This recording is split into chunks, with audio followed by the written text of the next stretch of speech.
أعوذ بالله من الشيطان الرجيم. بسم الله الرحمن الرحيم.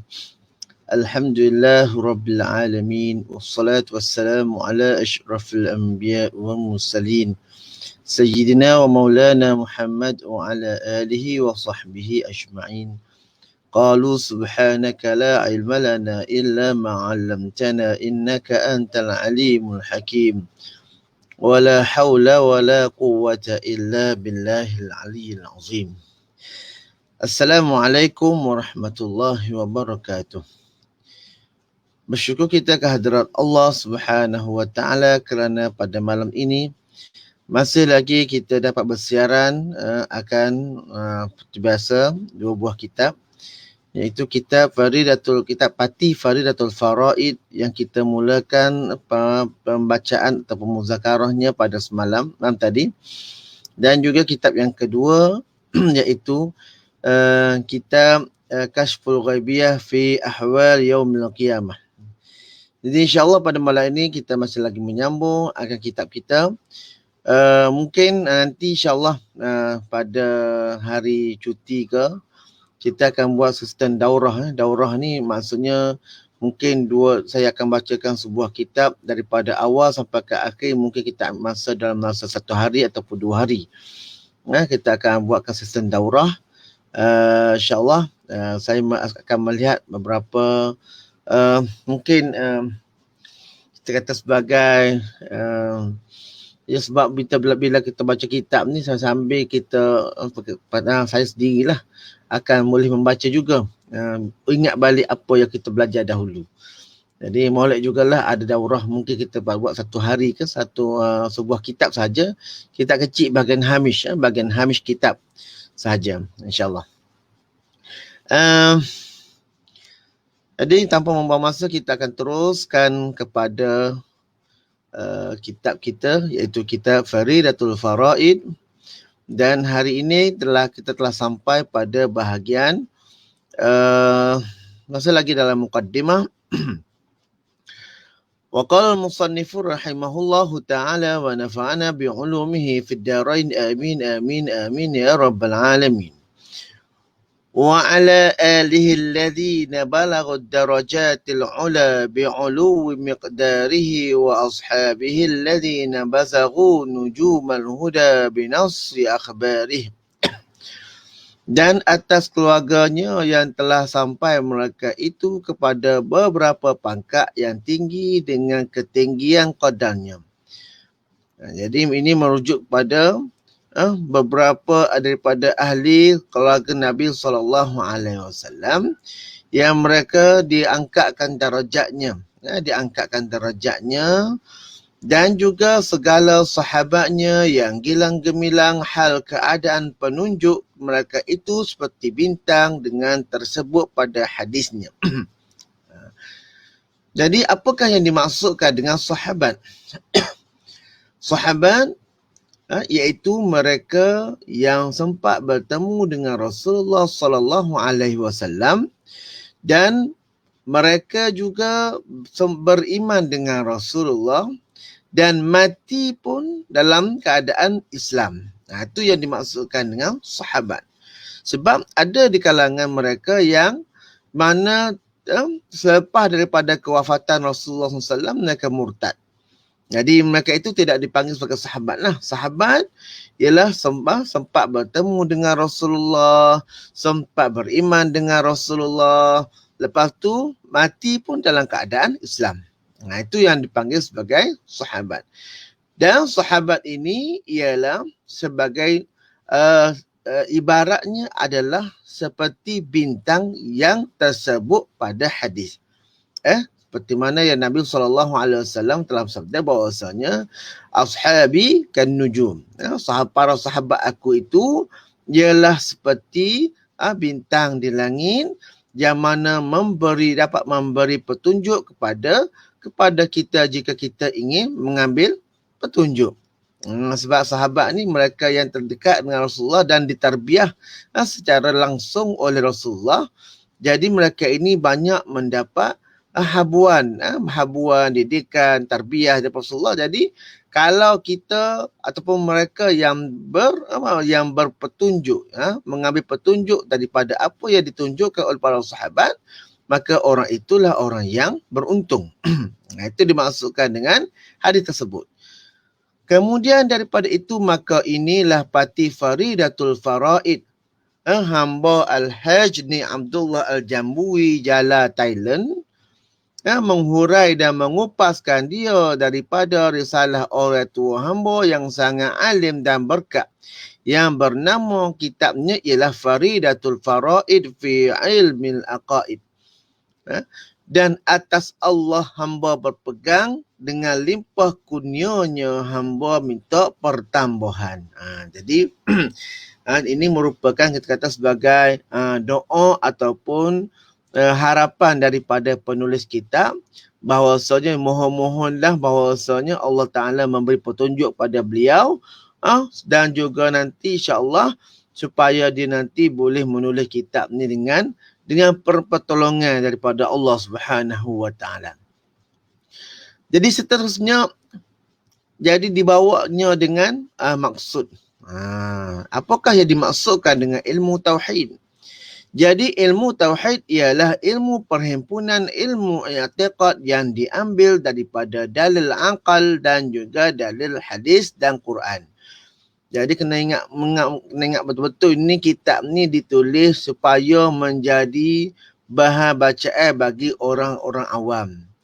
Jadi orang awam yang baru belajar ni, jadi dia bila belajar ilmu tauhid, jadi dia akan bermulanya dengan dua perkara, Quran dan juga hadis, dan juga diselit dengan dalil akal supaya memahami akan Quran dengan hadis. Jadi itu sebabnya ada dalil akal. Sebab apa? Sebab bila manusia ni daripada mula dia tidak tahu, lepas tu dia mula berfikir dan lain-lain, di sana kemungkinan nanti dan kita tengok sendirilah pada hari ini, bila orang yang tidak benar-benar berada di atas ahli sunnah wal jamaah, maka bila dia tengok, bila dia lihat Quran dengan hadis, maka di sana terdapat beberapa yang mutasyabihat daripada Quran dengan hadis. Jadi bagi orang yang mengetahui, orang alim, bila dia baca Quran, contohnya Ar-Rahmanu 'alal 'arsy istawa. Allah Subhanahu wa Ta'ala itu berkuasa di atas arasy. Jadi kalau dia alim, maka dia tak ada masalah. Dia faham dah. Dia tak perlu pada huraian Ar-Rahmanu 'alal 'arsy istawa. Tetapi yang jadi masalahnya ialah orang awam yang baru nak belajar. Jadi kalau kita tidak memberikan pencerahan kepada mereka, maka mereka menganggap bahawasanya Allah itu duduk di atas arasy. Bila duduk di atas arasy itu boleh menyebabkan jadinya orang fikir Allah tu sama dengan makhluk. Tu sebab orang zaman-zaman dahulu mereka takwilkan ayat itu bagi golongan yang baru nak belajar. Tetapi bila sudah mereka itu sudah ada ilmu dan juga sudah mengetahui, jadi tidak jadi masalah lagi lah kalau kita ni mengambil jalan salaf, dan itu adalah jalan yang pada awalnya. Jadi jalan khalaf ni pula ialah jalan supaya hendak menjaga daripada manusia ni salah dalam memahami Al-Quran. Salah memahami Al-Quran dan salah dalam memahami Al-Hadis. Yang menyebabkan kalau kita tersalah faham Quran dengan hadis, maka menyebabkan kita akan menjadi rosak akidah. Jadi sebab itulah ijtihad daripada Abul Hasan Al-Asy'ari dan muridnya Mansur Al-Maturidi, maka dibawanya satu kaedah namanya ialah manhaj khalaf. Itu yang sebenarnya. Jadi bila kamu sudah faham, kamu sudah alim, kamu sudah mengetahui. Jadi kalau kamu kata kami nak guna ke aliran salaf, tak ada masalah lah, sebab kamu sudah selamat sejahtera akidahnya. Tetapi bagi mereka yang bermula daripada belajar, dia tak boleh mula daripada apa yang kita buat, yang kita faham pada hari ini. Macam juga orang kata orang zaman dahulu dia belajar akidah ni dengan qul huwallahu ahad. Betul orang zaman dahulu. Tapi cuba cerita apakah yang dimaksudkan daripada qul huwallahu ahad? Bolehkah kita hurai seperti mana orang dahulu-dahulu hurai? Tak boleh. Jadi sebab itulah kita bermula daripada bawah. Macam kita belajar ABC lah, belajar membaca, belajar dari bawah dulu lah. Tapi jangan dilupa bahawasanya daripada bawah lah kita bermula, dan itulah antara sebab mengapalah wujudnya manhaj khalaf, supaya dapat orang mengambil manfaat daripadanya dan dapatlah orang beramal sekurang-kurangnya pada permulaan dapat menyelamatkan akidah mereka. Jadi sebab itulah nak ada manhaj khalaf. Bukan kata sengaja Abdul Hasan Syar'i ni tu buat begitu, sengaja Mansur Al-Maturidi buat begitu, tidak. Adalah dia punya hujah dan juga dia punya sebabnya. Okey. Seterusnya ialah pembicaraannya mengenal zat Allah dan Rasul. Jadi sekadar mana hak kita nak kenal zat Allah dan Rasul tu, ialah sekadar yang diwajibkan kepada kita. Bukan nak kenal zat Allah tu seperti mana kita kenal akan zat manusia, tidak. Tapi sekadar yang mana dibenarkan oleh syarak. Dengan diberi nampak di akal kita 3 perkara, iaitu wajib dan harus bagi keduanya dan mustahil atas keduanya. Sama juga. Setengah tutup guru, bila dia kata bila kita dah kenal akan Allah Ta'ala sifatnya begini, maka tidak ada lagi mustahil bagi Allah. Allah itu mustahil baginya, tidak ada mustahil bagi Allah tu fana. Betul. Tapi bagi permulaan orang nak belajar ni, dia kena belajar biar cukup. Biar belajar biar lekat. Allah Ta'ala tu wajib ada, lawannya tidak ada. Supaya nanti akal fikiran tu dididik secara teratur. Sebab akal ni kalau tidak dididik, tidak diberikan pengetahuan dengan cukup, maka dia akan tersalah dalam, contohnya berfikir. Dia akan mungkin tersalah di sana. Sebab itulah ulama dahulu dia kata bahawasanya kita belajar hukum akal supaya akal kita ni jadi sempurna. Bila kita sudah cukup, bila kita sudah pandai, bila kita sudah tahu, maka yang mustahil itu tak perlu ada dah lah. Jadilah ia hanya sebagai di dalam ilmu sahaja. Sebab itu dia kata yang mustahil itu ialah bangsanya tidak ada. Tetapi dibuat lawan supaya akal ni boleh berfikir dengan sempurna. Boleh fikir sempurna lah wujud. Macam kita hari ni kita bercakap, bila kita kata ada yang putih, bagi kita mesti ada yang hitam. Sememangnya akal manusia itu berfikir begitu. Berfikirnya ialah benda yang ada lawannya. Bila kita kata ada, lawannya tidak ada. Itu sudah menjadi lumrah pada akal. Sebab itulah manusia yang tidak tahu akan 3 perkara ini, maka akal mereka ni tidak sempurna. Jadi dimulakan dengan 3 perkara ini. Bila sudah kita dah cukup faham, kita dah kenal dan lain-lain, maka kalau kita kata Allah tu ada saja pun sudah memadai. Sebab itulah kitab Imam Ghazali contohnya Ihya Ulumuddin. Dia sudah berada pada manusia yang mana manusia yang sudah mengetahui. Manusia yang akalnya sudah sempurna. Jadi kata Allah tu ada, Allah tu hidup, Allah tu berkehendak dan lain-lain, maka itu sudah menunjukkan kesempurnaan akal. Sebab itu orang belajar Ihya Ulumuddin, orang yang belajar Ihya Ulumuddin ni sebenarnya orang yang sudah melalui proses-proses yang lain. Dia sudah belajar kitab Bidayatul Hidayah. Dia sudah belajar kitab Siyar, kita contohnya Hidayatul Salikin. Dia dah belajar berlaku dah. bila dia belajar Ihya Ulumuddin, maka di situ ialah merupakan sebagai menghidupkan, nama kita menghidupkan ilmu agama. Nama dah goh menghidupkan ilmu agama.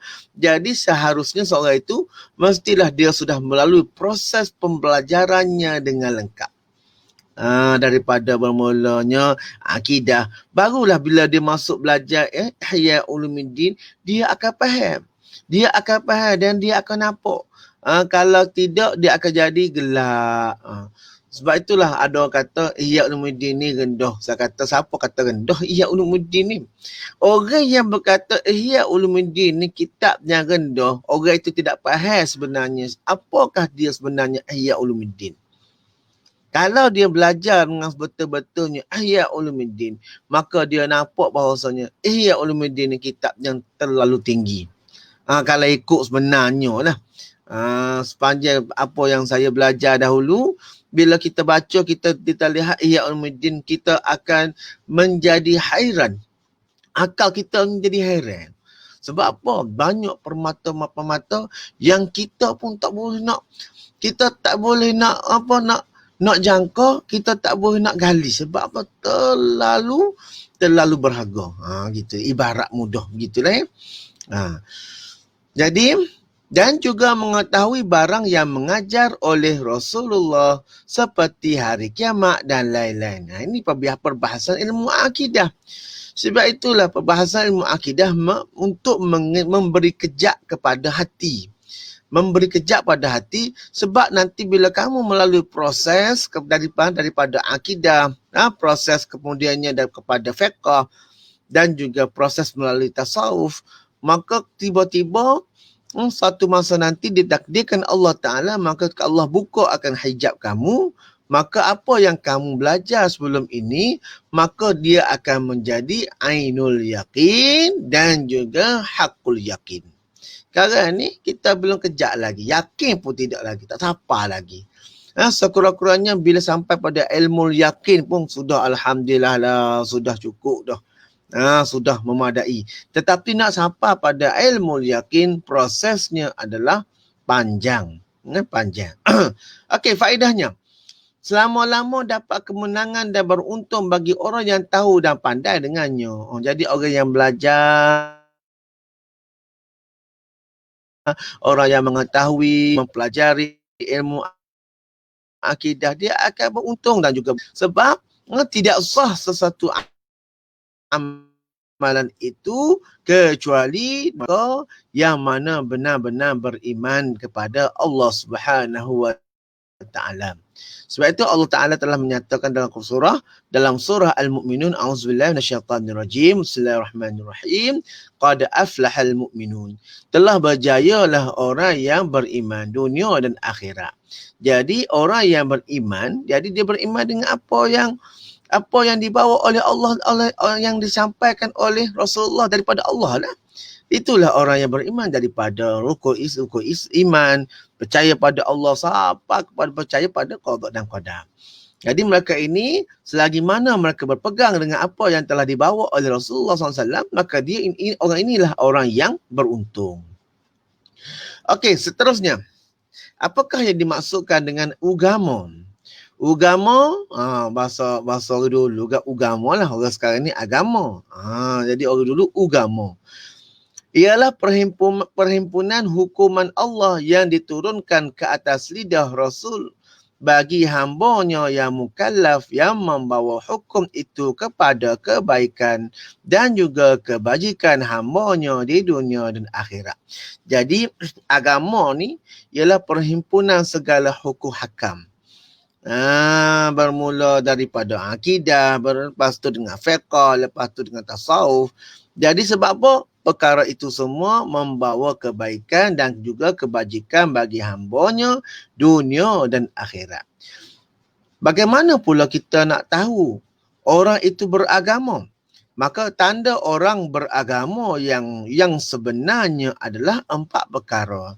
Jadi kalau kita nak tahu diri kita ni, alamat kita ni beragama ataupun kurang beragama, maka ada 4 perkara tandanya. Tanda yang pertama ialah i'tiqad yang betul, iaitu kejak di hati dengan ketuhanan dan lain-lain yang diiktikad oleh ahli sunnah. Jadi i'tiqad yang betul. Apa dia? Bidangnya ada 4 perkara. Pertama ialah ilahiyat, bidang ketuhanan. Yang kedua an-nubuwat, kenabian. As-sam'iyat, perkara yang didengar. Al-ghaibiyat, perkara yang gaib.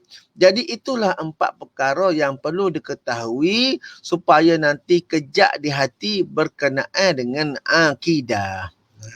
Barulah namanya akidah ahli sunnah wal jamaah. Yang kedua, menunaikan ibadat kerana Allah, tidak kerana lain. Jadi ibadat yang dilakukan itu semata-mata kerana Allah. Jadi nak faham apakah yang dimaksudkan dengan menunaikan ibadat kerana Allah ni, nanti boleh rujuk semula daripada contohnya kitab Ihya Ulumuddin Babul Ikhlas. Dalam bab ikhlas tu dinyatakanlah bagaimanakah yang dikatakan sebagai ikhlas. Cuma Imam Ghazali menyatakan 3 perkara. Kecuali ulama yang mutaakhirin, contohnya Sayyid Abu Bakar Asy-Syatta, dia menjelaskan bahawasanya ikhlas itu terbahagi pada 4. Capur lagi ialah ibadat yang dilakukan itu kerana gharad dunia, dan benda ni telah saya nyatakan sebelum ini. Yang ketiga ialah mengerjakan segala yang disuruh. Yang keempat, meninggalkan segala yang dilarang. Itulah tanda orang yang beragama.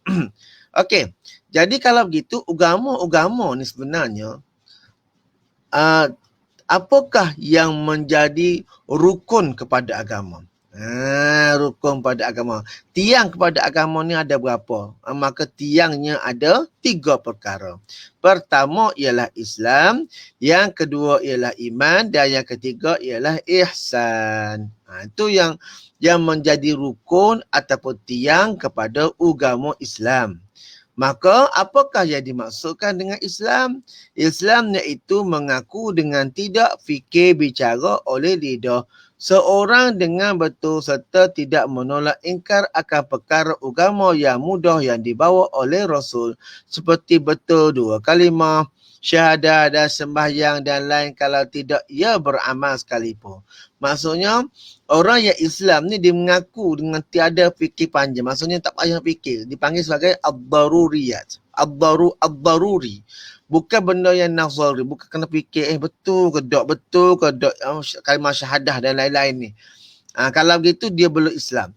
Kalau orang Islam ni betul belaka ya, kalimah syahadah betul, sembahyang betul dan lain-lain betul. Cuma yang buat ataupun tidak tu itu perkara nombor 2. Itu kakak 2. Selagi mana dia mengaku tanpa dengan fikir panjang, maka dia sudah menjadi orang Islam. Jadi dalam rukun Islam tu pula ada rukunnya.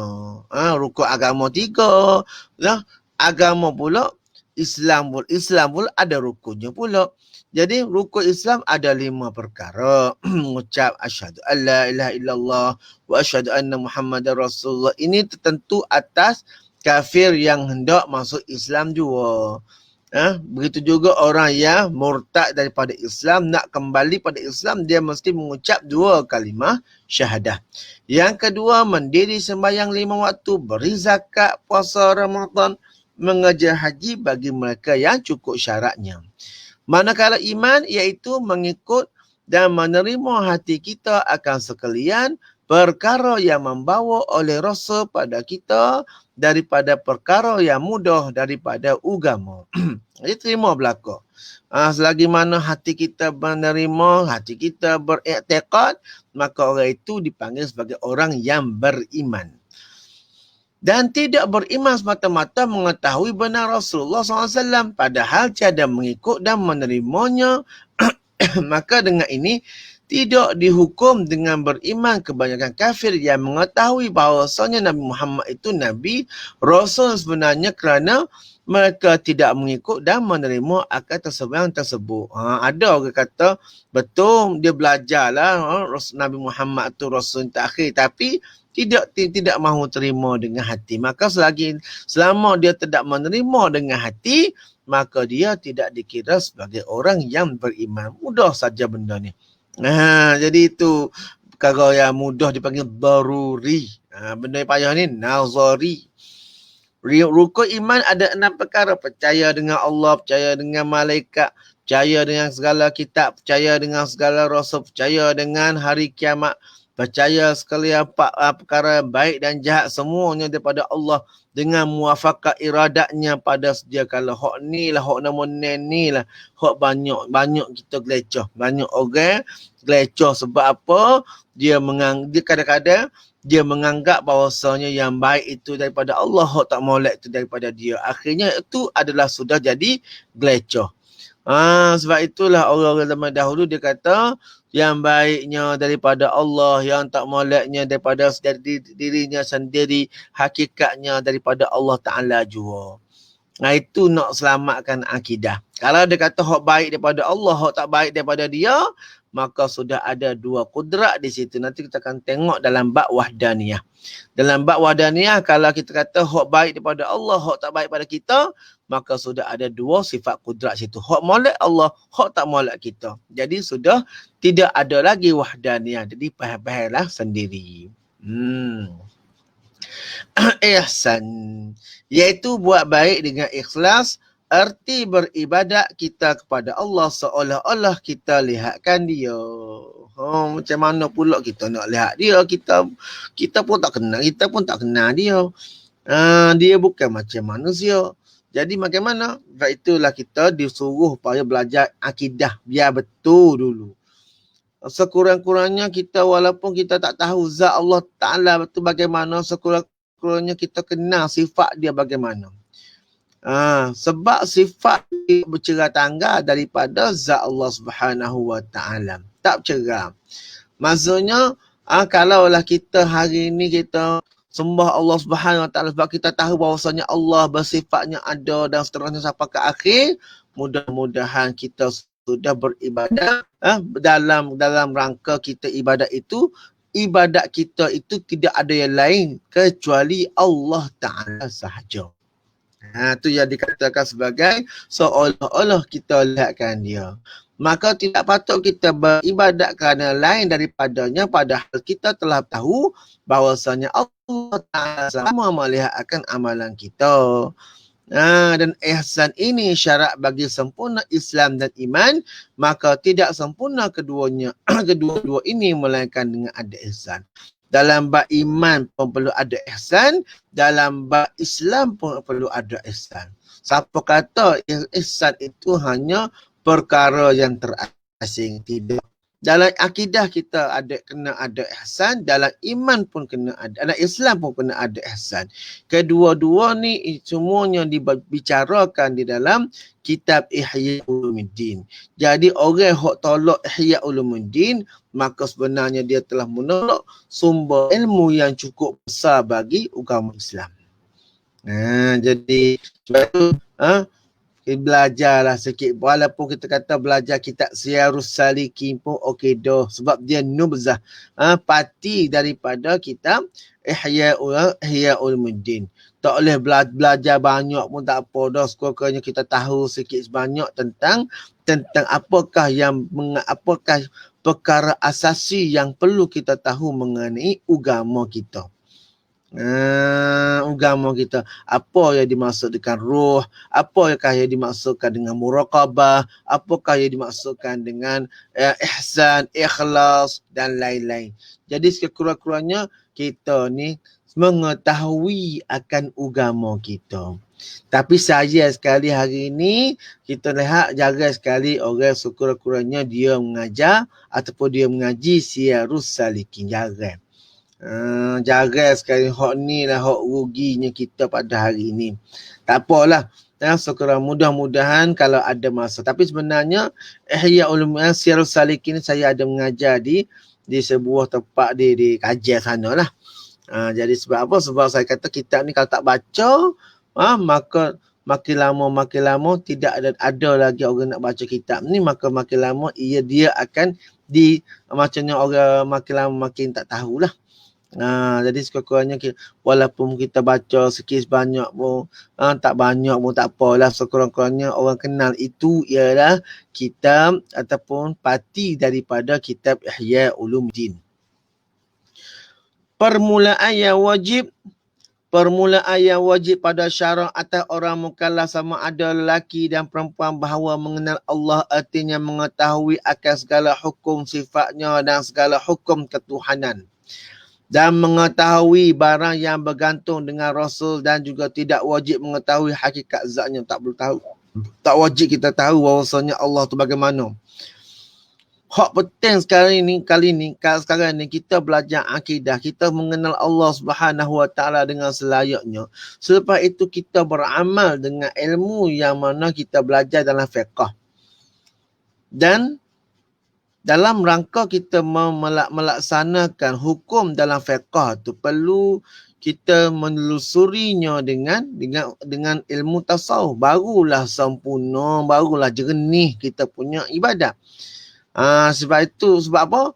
Bila sudah tiba masanya nanti, jika ditakdirkan Allah Ta'ala, maka kita akan memahami apa yang kita pelajari sebelum daripada ini.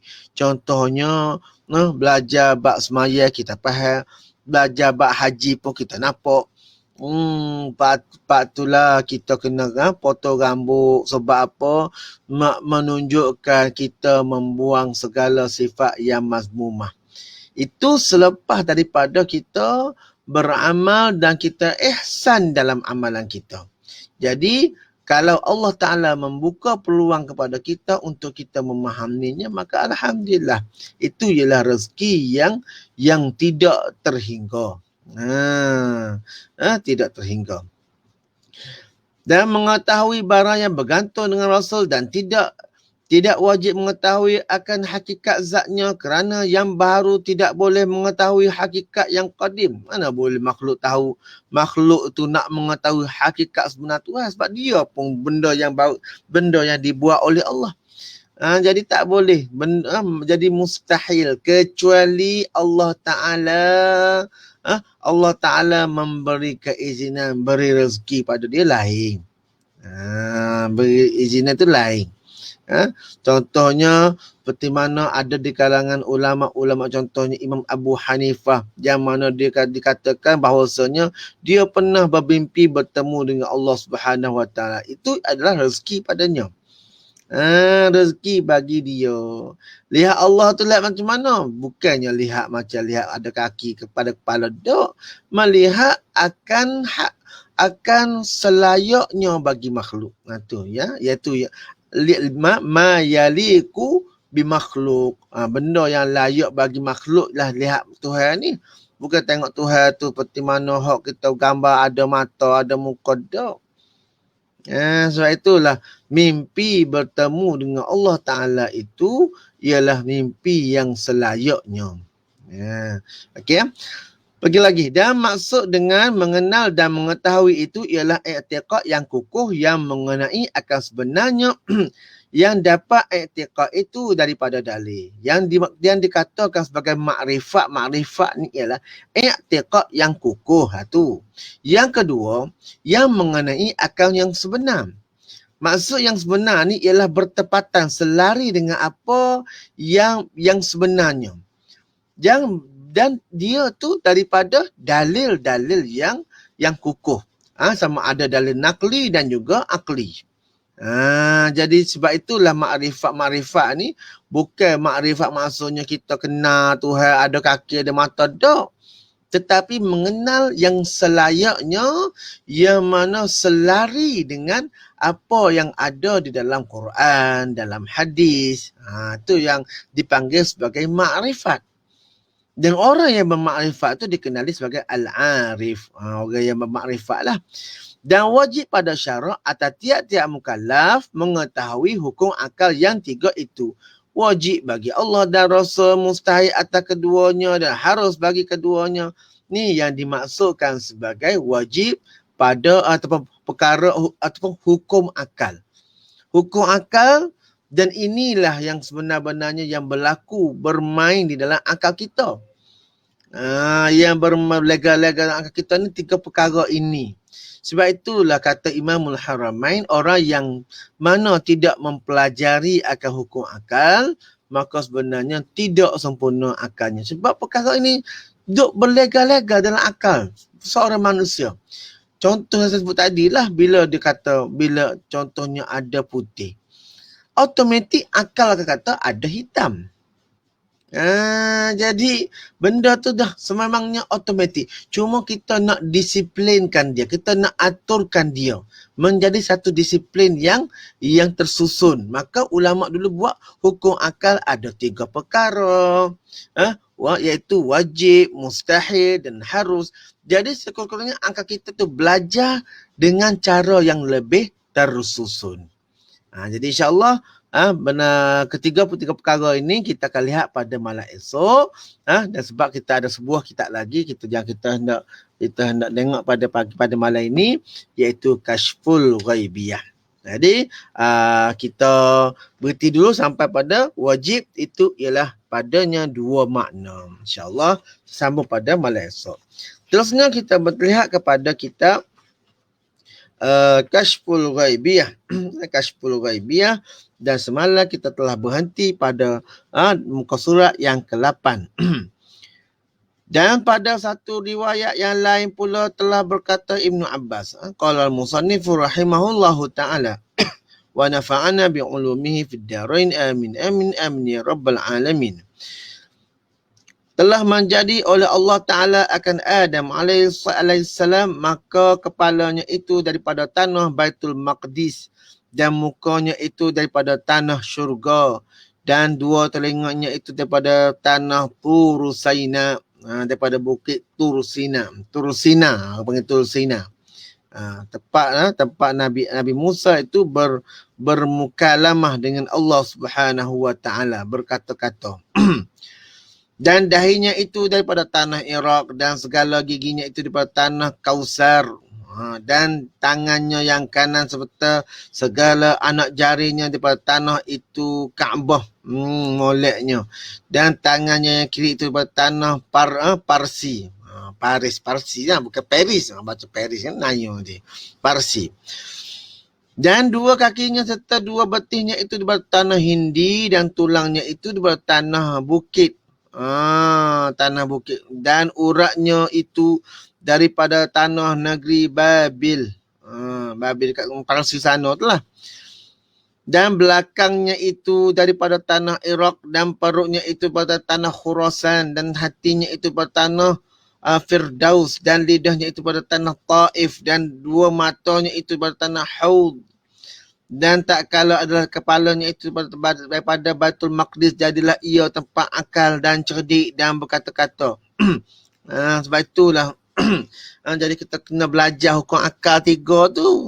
Sebab dia. Jadi tak faham sudah.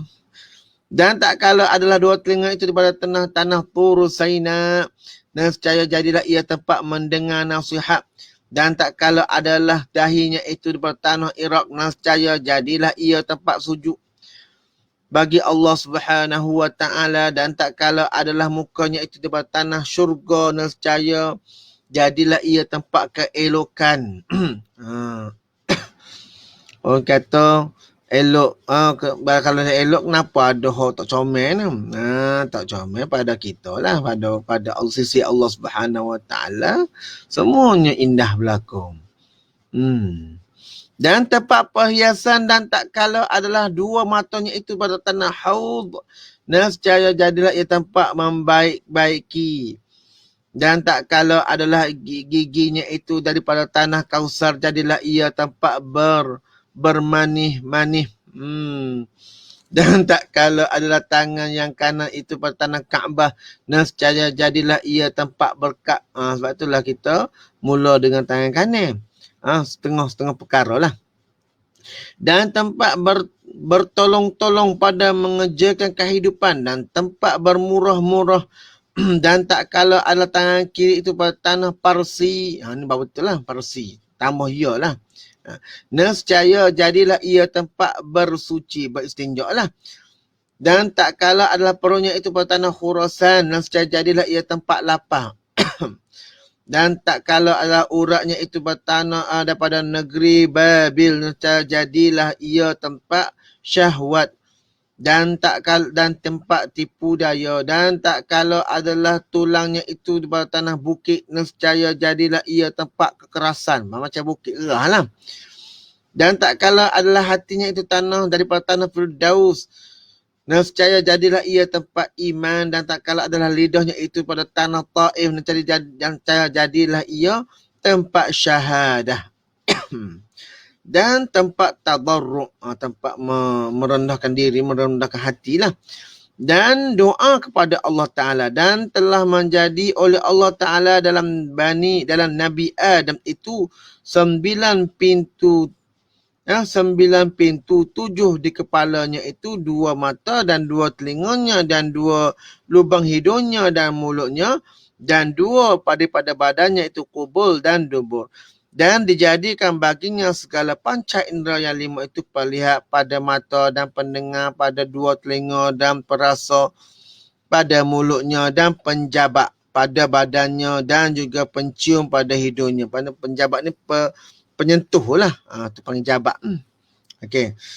Dan dikata orang bahawa roh itu masuk ia daripada otaknya, maka berkeliling ia dalamnya qadar 200 tahun, kemudian turun roh itu pada kedua matanya, maka menilik ia akan dirinya, maka melihat akan dirinya tanah yang kering, maka tak kala sampai ia akan 2 telinganya, nescaya mendengar ia akan tasbih segala malaikat, kemudian turun ia kepada hidungnya, maka bersin ia, maka tak kala selesai ia daripada bersinnya, turunlah ruh itu kepada mulutnya dan kepada lidahnya dan kepada 2 telinganya, dan telah mengajar akan dia oleh Allah Ta'ala akan bahawa berkata ia Alhamdulillah, maka menjawab ia akan dia dengan kata yarhamuka rabbuka ya Adam, artinya memberi rahmat akan dikau oleh Tuhan engkau hi Adam.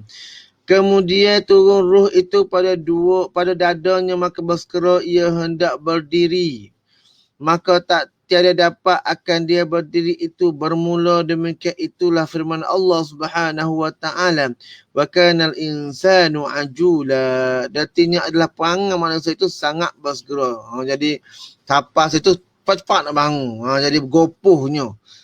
Ajula ni gopoh lah. Tak kala sampailah ruh itu pada rongga perutnya, maka inginlah ia akan makanan, kemudian mesralah ruh itu pada sekalian tubuhnya. Jadi serasilah dengan tubuh, maka jadilah ia daging dan darah dan urat yang besar-besar dan urat yang kecil-kecil. Kemudian dianugerahi ia akan dia oleh Allah Ta'ala akan pakaian kulit yang sangat halus seperti kuku, bertambah-tambah pada tiap-tiap hari keelokan izdada jamalan. Kalau baca Quran Arab jadi gitulah, bertambah-tambah tiap-tiap hari akan cantik dan keelokan dan jamalnya. Maka tak kala mengerjakan ia akan dosa, yakni rupa dosa nescaya mengganti oleh Allah akan kulit yang seperti kuku itu dengan kulit seperti kulit kita sekarang ni. Dan tinggallah daripadanya oleh yang tinggal pada rasa hujung jarinya jua, supaya ingat ia dengan yang demikian itu pada awal halnya. Maka tak kala sempurnalah oleh Allah Ta'ala menjadikan Adam AS, dan tiap-tiap padanya akan roh, dan dipakai akan dia dengan pakaian syurga. Jadi bila dah Allah Ta'ala jadikan semua kulit manusia ni macam kulit kuku tu, comel, jadi tak kedut lah. Tak kedut lah. Maka bila sudah melakukan kesalahan tu, maka ditukarkan ke semuanya kulit macam kulit kita pada hari ni, tetapi tinggal saja di hujung. Jadi nak katanya nanti kalau kulit manusia nanti di dalam syurga, kulitnya seperti kulit kuku. Biarlah kulitnya kedut, tapi kuku tak kedut. Itulah kulit bagi ahli syurga pada masa dahulu, pada zaman Nabi Adam AS. Dan Nur Muhammad itu berkilat-kilat pada mukanya seperti bulan pun penuh purnama. 14. Kemudian diangkat akan dia atas sarir, letak atas tempat ni lah, atas katil, sarir ni katil lah. Dan ditanggung akan dia atas tekuk segala malaikat. Dia letak tekuk. Sarir tu dia letakkan di atas tekuk segala malaikat. Telah berfirman Allah Ta'ala bagi mereka itu, tawafkan oleh kamu akan dia pada 7 petala langit dengan sarirnya supaya melihat ia akan segala ajaibnya. Dan barang yang di dalamnya maka bertambah-tambah ia yakin, maka sembah segala malaikat Rabbana sami'na wa ata'na.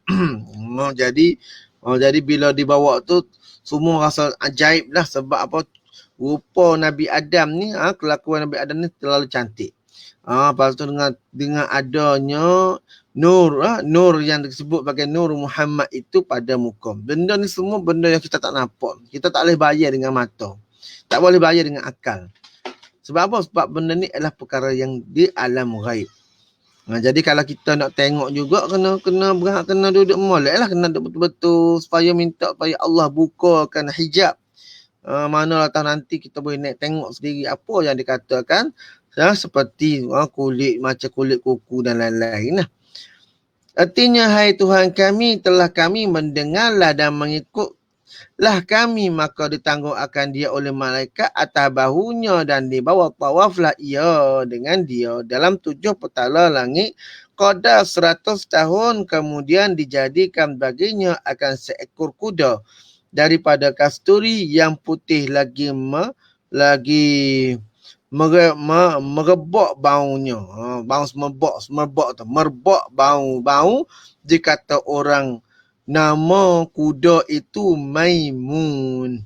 Nama kuda hok comel, hok sedap bau wangi tu namanya Maimun. Dan baginya 2 sayap daripada permata dan marjan. Dan pelananya daripada zabarjad. Dan kekangnya, kekang hok duk mulut tu lah, daripada yakut, daripada tekak kekang tu. Maka kuda itu pun dibawa Jibril ke hadapan Nabi Allah Adam. Maka kuda itu pun mengucap tasbih dan tahlil dan tahmid. Maka tak kala dilihat oleh Nabi Allah Adam akan kuda itu, maka ia pun terlalu ajaib daripada melihat amat elok kuda itu. Maka dikenderalah oleh Nabi Allah Adam akan kuda itu.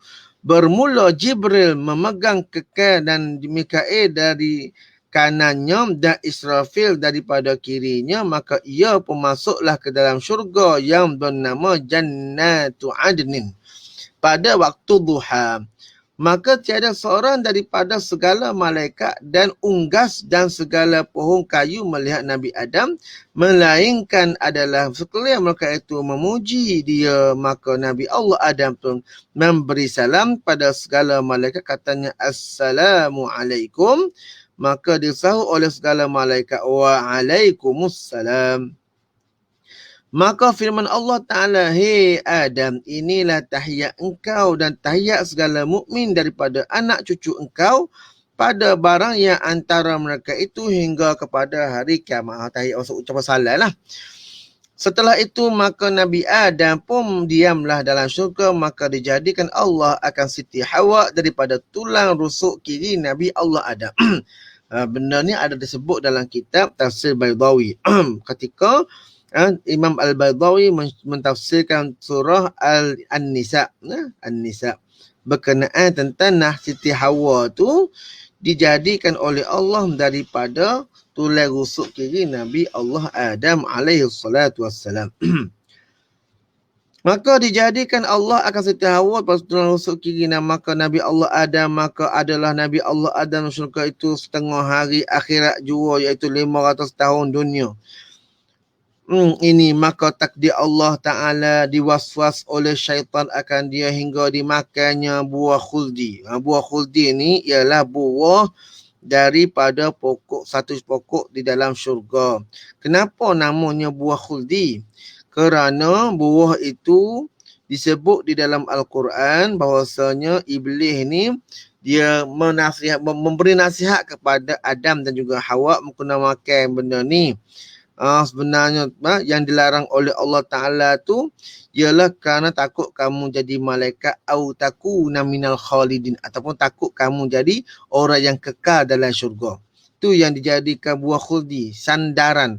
Ada orang kata, oh salah buah khuldi. Mana ada buah khuldi? Betul, tidak ada buah nama buah khuldi. Tetapi ini semua adalah majaz. Nak baca ini kena cukup ilmu alat. Kalau tak cukup ilmu alat, baca memang kita kasi, ni salah, ni salah, ni salah. Semua salah belakang. Buah khuldi memang tidak ada sebut dalam Quran pun tak ada sebut buah khuldi. Tetapi dinyatakan oleh Allah Ta'ala dalam surah Al-A'raf. Jelas Tuhan sebut dalam surah Al-A'raf tu, au takuna minal khalid. Sebab tu dah diberikan majaz ataupun diberikan sebagai satu sindiran ataupun sindiran kinayah lah. Dibuat kinayah. Jadi kena mengaji mu'alak baru faham. Ni tidak, ni salah. Orang sekarang ni salah, tu salah, ni salah. Mula kali kita jauh salah belakang lah. Iaitu gandum. Dan pada satu riwayat ialah buah zabib. Ada kata macam buah gandum, ada kata macam buah zabib. Buah zabib ni anggur kering lah. Maka tak kala makan itu hingga sekalian pakaian yang dipakainya daripada nur itu pun tanggal lah. Yang disebut dalam Quran surah Al-A'raf tu, maka habislah pakaiannya semua tertanggal. Maka lalu diambil oleh Nabi Allah Adam 3 helai daun kayu tin. Sehelai dipakainya, sehelai dibuat selimutnya dan sehelai dibuat serbannya. Allahu alam. Ni semua ialah perkara-perkara alam ghaib. Kemudian daripada itu maka Nabi Allah Adam pun dikeluarkan Allah daripada syurga bersama-sama dengan Siti Hawa dan iblis alaihi la'nah dan ular dan juga merok. Buat tobik belakang daripada syurga. Tu yang Allah Ta'ala nyatakan dalam Al-Quran surah Al-Baqarah bahawasanya diturunkan sebahagiannya akan sebahagian yang lain. Sebahagiannya lain itu maksudnya Adam dan juga Hawa. Dan juga yang lain-lain itu ialah iblis, ular dan juga merak. Cuma sebagai kita kata hanya ular dan iblis sahaja. Merak ni ialah mungkin ialah qaul daripada kataan lain. Jamin lain.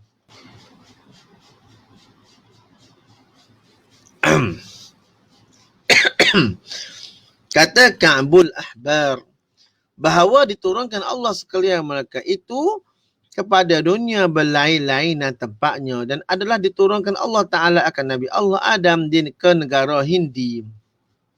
Hindi Sinan. Nah ni sebab itulah kata contohnya Ibn Battuta. Ibn Battuta dia kata dia melihat akan tapak kaki yang besar di sebelah Hindi. Sebelah India. Maka bila dibuat catatan tu kemungkinan ianya merupakan tapak kaki Nabi Allah Adam. Dan pada satu riwayat ke Pulau Serindik iaitu Pulau Silun. Wallahu alam nah. Dan Siti Hawa ke Judah. Sebab tu namanya Judah. Judah ni nenek lah. Nenek tu merujuk kepada siapa? Merujuk pada Siti Hawa. Tu namanya Judah. Orang dulu panggil Judah, orang sekarang ni panggil Jeddah. Boleh belakang lah. Orang tua-tua dulu panggil Judah. Dan iblis alaihi la'nah kepada satu tempat ke negara Basrah.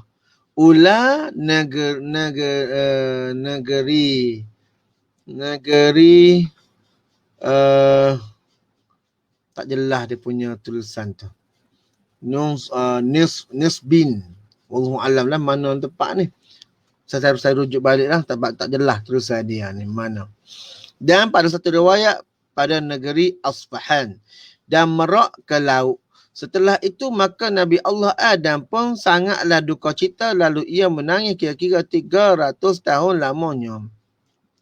Maka jadilah daripada air matanya itu beberapa sungai. Maka ditambahkan Allah Ta'ala daripada bekas air mata Nabi Allah Adam itu gaharu dan kapur dan daripada segala bagai kayu yang berbau dan halia.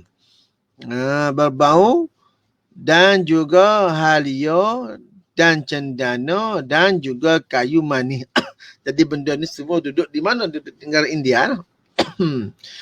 Jadi pada cerita ini ada kita boleh katakan bahawasanya dua perkara. Pertama, mungkin perkara ini adalah perkara benar sebab kata-kata kayu manis pun sememangnya banyak ditanam ataupun berada di sebelah India sana. Yang kedua, ini semua merupakan ialah panggil sebagai simbolik. Perkara-perkara yang simbolik. Jadi serah sajalah kepada Allah Subhanahu Wa Taala sebab kita pun tak nampak benda ni. Cuma kita baca kitab ni kita nak ambil maklum bahawasanya di sana terdapat bahawasanya keistimewaan yang ada pada Nabi Allah Adam dan juga isterinya Hawa. Dan demikian lagi Siti Hawa pun menangis ditambah oleh Allah Ta'ala daripada bekas air mata Siti Hawa itu pohon kayu, bunga, bunga lawan. Bunga lawan baru buat tu lah. Bunga lawan buat kakasuk, bunga lawan. Dan pohon segala rempah-rempah yang harum baunya. Maka adalah Nabi Allah Adam berkhabar-khabar dengan Siti Hawa itu angin yang menyampaikan dia kecek melalui angin. Maka sangka keduanya bahawa berhampiran jua. Demikianlah hal keadaannya, maka ditambahkan Allah Ta'ala pada Nabi Allah Adam itu rumah dan janggut. Bila dah terlalu rindu kasih pada Hawa ni, maka Tuhan tambah lagi ada bulu roma dan juga janggut. Kata Wahab anak kepada Munabbih, Wahab bin Munabbih lah. Maka pertama-tama daripada segala haiwan yang mengetahui akan turunnya Nabi Allah Adam itu ialah Turus Sair. Maka ia pun bertangis-tangisanlah Nabi Allah Adam. Kemudian daripada itu maka sekalian haiwan yang lain pun datang mengunjung Nabi Allah Adam serta dengan menangis. Bila dah tengok Nabi Allah ada turun ni, dia menangis kerana takut akan kemurkaan Allah. Dan yang kedua sebab dia berseorangan. Berseorangan di atas muka bumi. Jadi bila begitu maka datanglah burung-burung dan binatang-binatang lain berdekatan dengan Nabi Allah Adam. Maka tak kala berhentilah Nabi Allah Adam daripada menangis, maka adalah tinggal air mata di bumi setahun lamanya. Maka adalah bau air mata Nabi Allah Adam seperti bau kasturi. Dan daripada air mata itulah minum segala unggas dan binatang sekaliannya. Maka sebab itulah jadi banyak segala bau-bauan di dalam negara Hindustan. Jadi banyak bau. Jadi benda ni perkara yang ada gaib dia, jangan tanya lagi dah, kita lihat sahaja. Kita baca, ambil maklum, mudah-mudahan nanti kalaulah diizin oleh Allah Ta'ala maka kita akan diberi rezeki dengannya. Maka diilhamkan oleh Allah Ta'ala dalam hati Nabi Allah Adam taubat. Fatalaqa Adam min rabbihi kalimatin fataba alaihi. Diberi ilham kalimah taubat lah. Maka ia pun taubatlah, maka dikabulkan oleh Allah Ta'ala akan taubatnya itu. Mana? Ya, dalam ayat itulah Rabbana zalamna anfusana wa illam taghfir lana wa tarhamna lakunanna minal khasirin. Itulah doa yang dibaca oleh Nabi Allah Adam. Itulah kalimah yang diajar oleh Allah. Kemudian dititahkan oleh Allah Ta'ala akan Nabi Allah Adam alaihissalam naik haji pada tempat Kaabah yang maha mulia itu. Maka ia pun pergilah, lalu ia bertemu dengan Siti Hawa di atas Bukit Arafah. Kena duduk di atas Bukit Arafah. Sebab tu nama Arafah ni ialah tempat perkenalan. Arafah ya'rifu, kenal. Dan setengah riwayat ialah di Muzdalifah. Maka berkenal-kenallah ia di sana, maka kerana itulah dinamakan Bukit Arafah. Setelah selesailah Nabi Allah Adam daripada mengerjakan haji itu, maka pada malam Jumaat maka ia menyentuhi isterinya itu Hawa. Maka dengan takdir Allah maka Siti Hawa pun hamillah beberapa lamanya. Maka ia pun beranak dari dua orang, seorang lelaki dan seorang perempuan. Maka dinamakan Nabi Allah Adam akan anak lakinya, laki-laki itu Abdullah dan perempuan itu Amatullah. Kemudian pada itu maka hamil pun Siti Hawa maka beranak 20, seorang lelaki dan seorang perempuan, maka nama laki-laki itu Abdul Rahman dan perempuan nama Amatur Rahman. Demikianlah halnya, jadi 20 kali ia beranak dan diperanakkan kemudian 2 orang, seorang laki-laki dan seorang perempuan, maka namakan lelaki itu dengan Habil dan juga akan perempuan itu Iqlimah.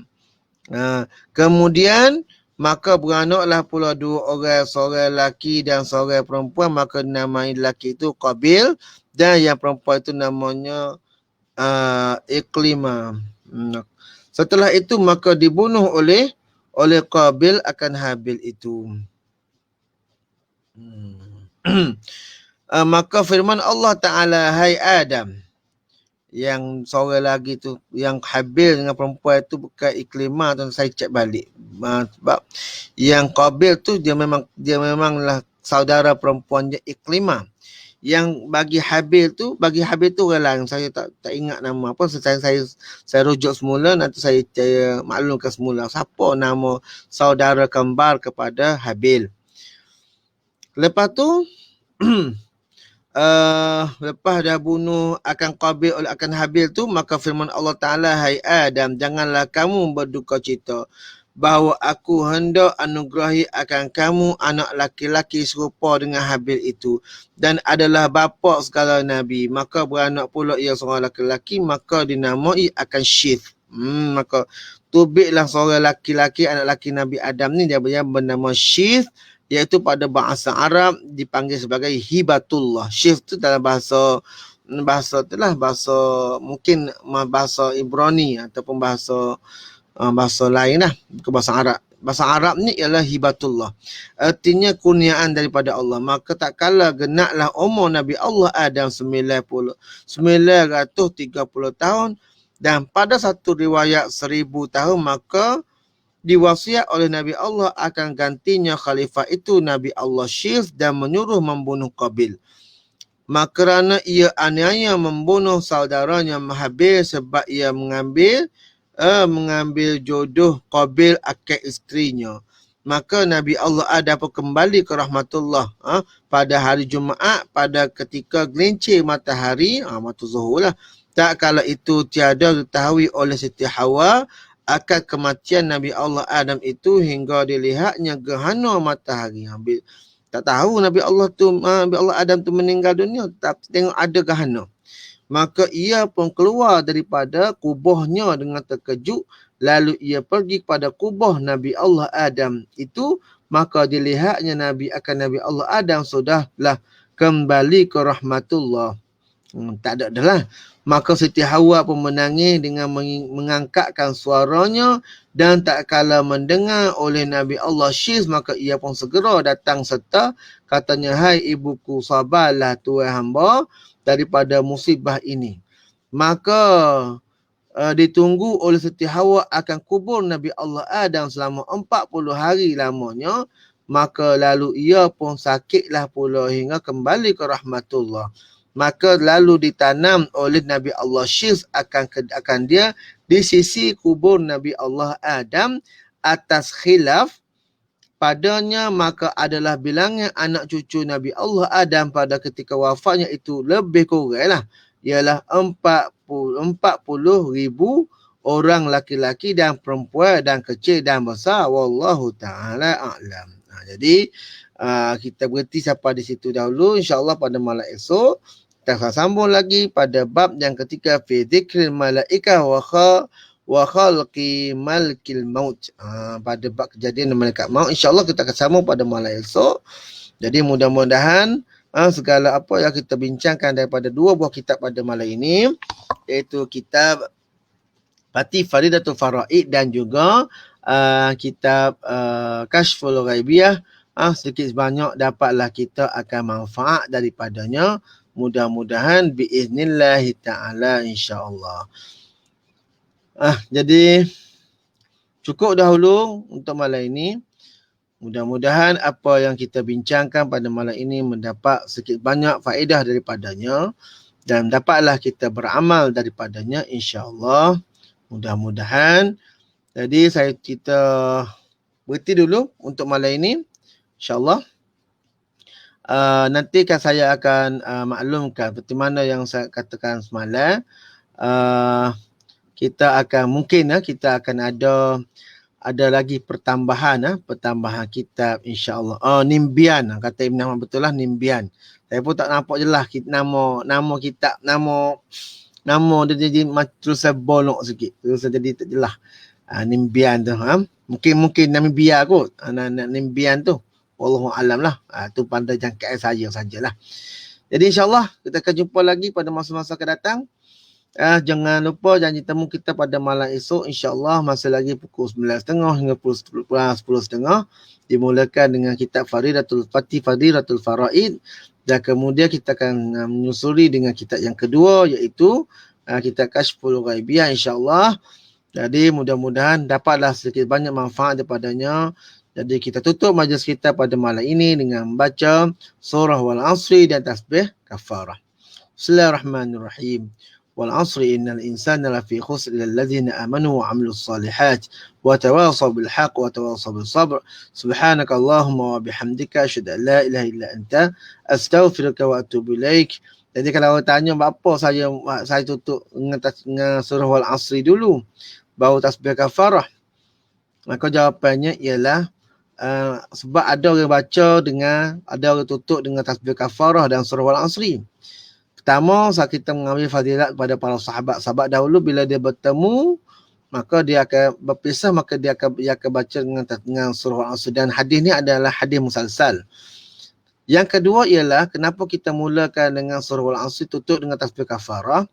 Kerana kita takut sekali kita baca surah Al-Asr itu ada tersalah makharijul hurufnya, sifatul hurufnya dengan tajwid dan lain-lain. Jadi itu akan membawa kepada kesalahan. Walaupun kalau kita dalam masa mengaji pun tak apalah. Kita dapatlah kita pahalanya. Tapi kalau kita tak belajar, kita tak mengaji Quran dan lain-lain, tiba-tiba kita baca salah, maka dia boleh bawa pada dosa. Jadi kita baca tertutup dengan tasbih kafarah, mudah-mudahan Allah ampunkan dosa kita. Dan terutamanya ketika kita baca surah Al Asri. Itulah yang disebut oleh para ulama dahulu, kenapa kita tutup begitu. Kita tak tutup dengan tasbih kafarah dengan surah Al Asri. Bila baca tasbih kafarah, tutup surah Al Asri, surah Al Asri baca salah pula, tak pakai yadah lah, pakai begitu lah. Jadi itulah yang dinasihatkan oleh para ulama-ulama dahulu. Jadi wallahu alam, insya-Allah jumpa lagi pada malam esok. Nanti saya akan lihat beberapa buah kitab, nanti kita akan buatkan secara daurah maksudnya baca sekali habis lah. Sekali habis insya-Allah pada hujung minggu kot insya-Allah.